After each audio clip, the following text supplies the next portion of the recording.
Bizning o'yinimizda sizga bir qancha so'zlar ko'rsataman. Bu so'zlardagi harflar o'rni chalkash bo'ladi. Siz uning to'g'ri variantini topishingiz kerak bo'ladi. Tayyor bo'lsangiz biz boshladik. Birinchi so'z. Bilmasam xabar. Xabar, to'g'ri. Ikkinchi so'zimiz.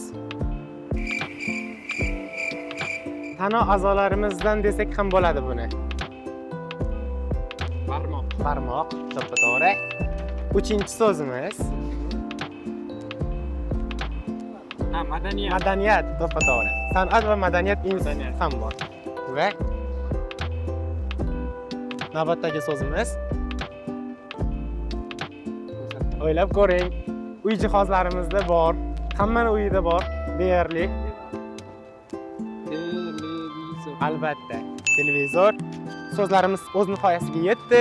Ishtirok uchun kattakon rahmat. Imlo TV va Hamsa.uzga obuna bo'lib qo'yishni unutmang.